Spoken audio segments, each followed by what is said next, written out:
video. Hey everyone, Andrew here, bringing you another video review, and today we're going to be doing from the new Mortal Kombat figure line, Scorpion.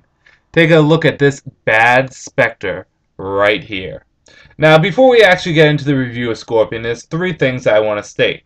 Let you guys know. First is I'm going to try the best I can to pick up all of the Mortal Kombat figures.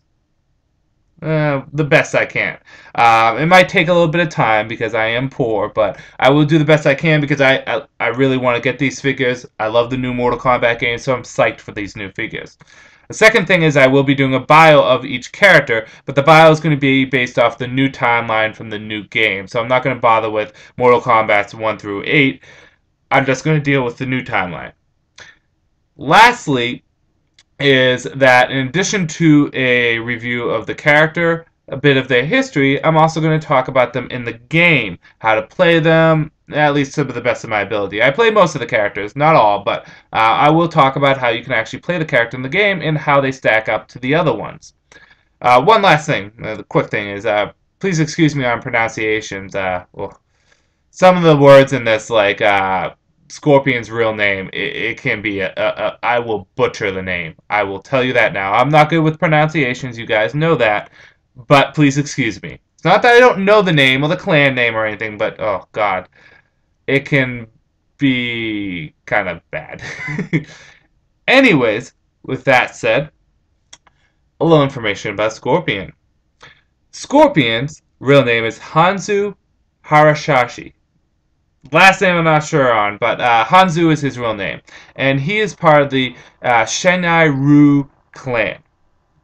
Again, I hope I'm not butchering it. But he was the best the clan had to offer.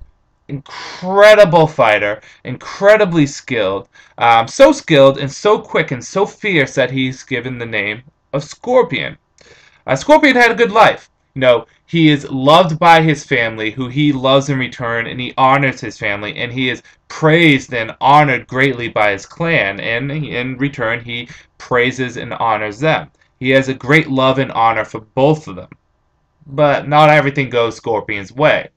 Scorpion, his clan, and his family was murdered by whom he thinks is an individual known as Bi-Han, or better known as Sub-Zero. Sub-Zero is from the rival clan of Scorpions, the Lin Kuei clan. And Scorpion is led to believe that it is Sub-Zero that murders his family, murders his clan, and eventually kills him. Now, little side note real quickly, is in the original timeline, it was actually Quan Chi who killed all Scorpion's clan and family, and he framed Bi-Han, Sub-Zero, for it. And it looks to be the same way in this timeline, although it's not 100% confirmed. But, you know, you pretty much think it's going to be Quan Chi. Anyways, Scorpion's dead. However, he is resurrected by Quan Chi as a Spectre and used by Quan Chi as his servant. Now, the Mortal Kombat tournament starts, and Scorpion's main thing on his mind is getting his hands on Sub-Zero. Vengeance! That is the driving force for Scorpion, because he loves his family, and his family was murdered. He honored and cared so deeply for his clan, but his clan was murdered. So he wants vengeance and revenge on this man known as Sub-Zero, Bi-Han. And Scorpion does very well in the tournament, beats everyone so well that he is able to get up to the point where he gets to fight Sub-Zero. He takes Sub-Zero on in combat in the Netherrealm and defeats him. Now, before fighting Sub-Zero, he made a deal with Raiden that if he did not kill Sub-Zero, then Raiden would appeal to the Elder Gods and try to get his clan and his family resurrected, restored. However, after defeating Sub-Zero, Quan Chi shows up and starts reminding Scorpion about exactly what Sub-Zero did, or apparently what he supposedly did. Sub-Zero is denying it. That's why you think it's probably Quan Chi that really was the mastermind behind it. And in rage, Scorpion kills Sub-Zero. So Sub-Zero, dead, killed by Scorpion. Scorpion returns with Sub-Zero's skull, drops it, and disappears. And we don't see him again in the first tournament until the very end when he teams with Quan Chi, but they don't succeed in their fight.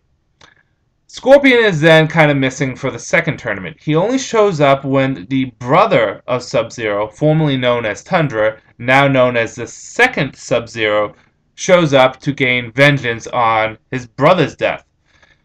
So he fights Scorpion and actually gains the upper hand. However, before Scorpion is taken out, Sub-Zero is abducted by his clan and disappears, which eventually leads him to becoming Cyber Sub-Zero. And then Scorpion again doesn't show up until the very end of the story, where Raiden shows up to ask Quan Chi for help. Before he could actually ask Quan Chi for help, he fights Scorpion and defeats him, and Scorpion disappears from that point on. And that's the basic gist of Scorpion for the new game, history-wise. Personality, very little is known about Scorpion before he became a Spectre. We can tell he's a very honorable individual, someone that cares greatly for his allies and the people that are close to him. Very deadly individual, too. Someone that, although has a strict code of honor, has no problem killing someone or assassinating someone. Doesn't mean he's necessarily a bad person, just doesn't mean he's necessarily a good person in that aspect. Upon becoming a Spectre, he is fueled by rage, fueled by vengeance. He's quick to act, and that's probably his one weakness, is the fact that he is fueled by vengeance. If he didn't kill Sub-Zero #1, Sub-Zero would have never became Noob, and he would also have his family restored. However, because of his rage for vengeance, no, it all went to hell in a handbag. No pun intended. Powers and ability-wise, Scorpion right off the bat, even before he becomes a Spectre, is an incredible hand-to-hand combatant, incredibly skilled with his spear, which is one of his signature weapons, and his sword. Incredibly skilled fighter. Upon becoming a Spectre, he is, well, now he's dead, so mortal wounds can't hurt him. He's able to teleport, control the element of fire, do various things with fire, and also open portals, among other stuff. The full extent of his power we don't know. We only really get through gameplay and some of the cutscenes, but, you know, Scorpion is a Spectre that can control fire and kick ass. So that's his powers and abilities. On to Scorpion in the game itself, and I'll make this quick. Scorpion in the game, as a character and also as a playable character, is my favorite character. So I'm going to try to be as unbiased as I can when giving a review on him in the game. Scorpion starting off is a great character for beginners. Easy moveset to learn, easy combos to learn, and very easy to access. He's a great beginning character. Upon getting better as a player, Scorpion can also get better with you. Scorpion's main tools of the trade is he's very fast, he has good damage, his combos can be pulled off very easily, and they're very effective. His teleport, his ability to teleport off the screen and such, is an incredible asset. And you can start working with that teleportation and then also the flame ability, because the flame ability is unblockable. And eventually if you teleport enough, people are going to wise up and they're going to start blocking, then use the flame ability, they're going to get pissed, teleport and start hitting up some new combos. His scissor-like takedown is very effective. His spear in this game, however, I don't find as effective as it was in previous games. But that's just me, and that's how I play him. But on a whole, he has good combos, and he has a very easy moveset. The disadvantages to Scorpion is that the fact that he has a small moveset for special moves. He has his teleport, his leg sweep takedown, his spear, and his flames that it can lift up. Not quite as much as, say, Melina or Jade or anyone else for that matter. So he has a very small move list, and because of that, it translates into you can only fight Scorpion so many ways. You can only play him so many ways. So someone can pick up on your style pretty quickly. So you're going to have to be fast and smart when playing him. On a whole, though, Scorpion is officially ranked as one of the more upper-tier characters, and in my opinion, with the exception of the likes of Nightwolf and Jade, he's probably one of the best.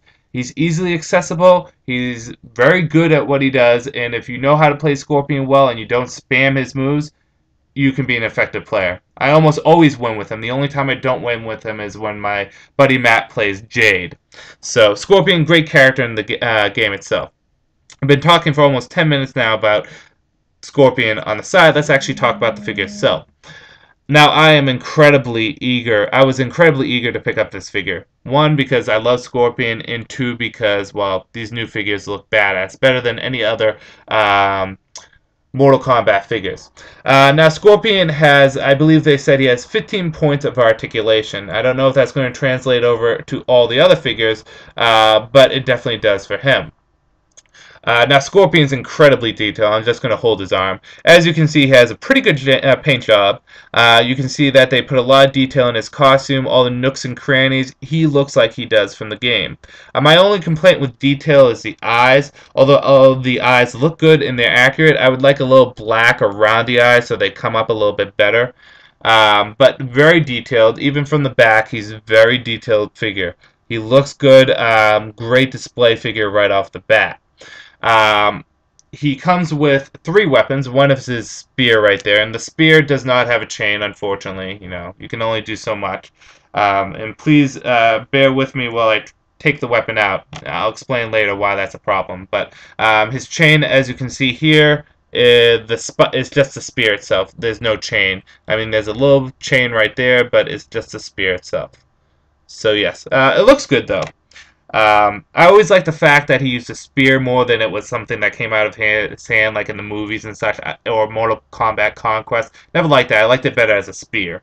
And he also has his 2 swords that promptly go in his back there, and you can remove them as such. Let's get those out. Now, the swords themselves are made of a flimsy plastic, so they can be easily bent, and you want to be careful with them. I'll get into the weapons a little bit more in a second. Let's actually get into articulation. Start off with the arms. The arms can move up and around. Can bend at the elbow and move at the wrist.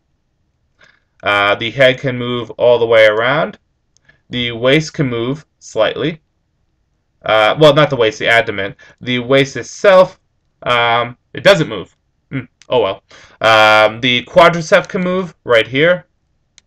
The leg can move up and down, bend at the knee, and bend at the foot. So as you can see, there is a great amount of articulation with Scorpion for the figure itself. Weapons. Now, the one problem I have with this figure, and the only problem I have with this figure, is how the weapons go in the hands. The hand, if you can see there, is an incredibly small hole, and it's incredibly tight. In addition to that, because of the paint, the fingers actually stick together, so you're going to have to take a knife and kind of remove the paint so that the fingers can open up. Getting the weapons in his hand is a labor itself. So I'm going to try to do it real quickly, and once I get them in, you have to be careful too, because getting them in, you can damage the swords, you can bend the swords, and you don't want to do that. You want to be absolutely careful with it. So let's see if I can pull this off. I might have to pause it. Give me a moment. Got the swords in. The swords look pretty good when they're in. The right hand holds the sword better than the left hand. As you can see, it's kind of loose in the left hand. You can move it up a little, so he's holding a little bit more of the end of the sword, and it will hold a little bit better, but still, as you can see, not that well. Oh, well, see, he's holding it pretty well there, but the right hand definitely holds it better. The swords look good. They're fairly well detailed. Other than it being a flimsy plastic, I'm cool with it. Unfortunately, you can't really put the spear anywhere. If you were to, it doesn't go on the belt or anything, or on his hand or anything, but if you were to just have the swords displayed as such, you can kind of stick the spear there if you want. Or not.